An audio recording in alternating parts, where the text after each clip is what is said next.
China ने AI की race में एक ऐसा मूव किया है जिसे ओपन एआई, एंट्रोपिक और बाकी यूएस एआई कंपनीज को सीरियसली देखना पड़ेगा। चाइनीज कंपनी Z.ai ने अपने नए ZLM 5.3 मॉडल के साइबर सिक्योरिटी टेस्ट के रिजल्ट बताए।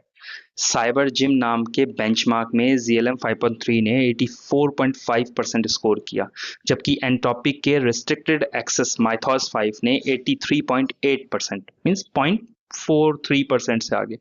लेकिन एक दूसरे टेस्ट एक्सप्लॉइट बेंच में एंथ्रोपिक आगे रहा 78 वर्सेस 54.4। अब यहाँ एक इंटरेस्टिंग टेक्निकल कॉन्सेप्ट समझो। एआई वल्नरेबिलिटी डिटेक्शन करना कैसे होता है? जब कोई एआई किसी कंपनी का सोर्स कोड देखता है तो वह सिर्फ कोड पढ़कर आंसर नहीं देता है, मॉडल कोड की पैटर्न को analyse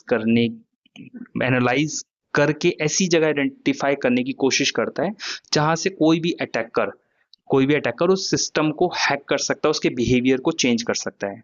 right. So simple example में, अगर कोई एप्लीकेशन यूजर के इनपुट को प्रॉपरली वैलिडेट नहीं कर रहा है तो एआई उस कोड पाथ को आइडेंटिफाई करके उसे बता सकता है कि यहाँ सिक्योरिटी वीकनेस हो सकती है। इसी तरह के काम को टेस्ट करने के लिए साइबर जिम जैसे बेंचमार्क इस्तेमाल किए जाते हैं।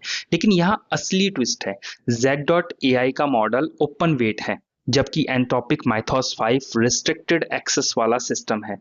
Z.ai कह रहा है कि उसका मॉडल पब्लिक रिलीज से पहले एडिशनल सेफ्टी टेस्टिंग से गुजरेगा। मतलब चाइना की स्ट्रेटेजी इंटरेस्टिंग है, open AI, open weight and cyber security. वहीं एंट्रोपिक ज्यादा कंट्रोल्ड अप्रोच ले रहा है। और अलीबाबा का क्विन भी इसी ओपन मॉडल रेस में तेजी से बढ़ रहा है। तो आज क्विन फैमिली में सिर्फ 6 महीने में 3 बिलियन डाउनलोड्स, मतलब 3 बिलियन डाउनलोड्स को क्रॉस कर दिया उन्होंने। राइट। तो अब एआई वॉर सिर्फ ओपन एआई वर्सेस गूगल नहीं है। एक तरफ ओपन एआई, एंट्रोपिक, गूगल जैसी powerful but more controlled ecosystem वाली कंपनियां, और दूसरी तरफ कोइन, डीप सीक, Z.ai जैसी चाइनीज ओपन मॉडल प्लेयर्स हैं। और सबसे बड़ा सवाल, अगर ओपन एआई मॉडल धीरे धीरे क्लोज्ड मॉडल की कैपेबिलिटीज तक पहुंच जाएंगे, राइट, तो फ्यूचर में एआई का विनर कौन होगा? जिसके पास सबसे पावरफुल मॉडल होगा, या जिसके मॉडल को सबसे ज्यादा डेवलपर्स यूज और मॉडिफाई कर रहे होंगे? तो मैं इसी तरह के एआई और टेक रिलेटेड लेटेस्ट न्यूज से टेक्निकल कॉन्सेप्ट्स को समझाता रहता हूँ। तो अगर आपको इस तरह की न्यूज और इस तरह के कॉन्सेप्ट समझना पसंद है तो आप मेरे चैनल को सब्सक्राइब कर सकते हैं। थैंक्स।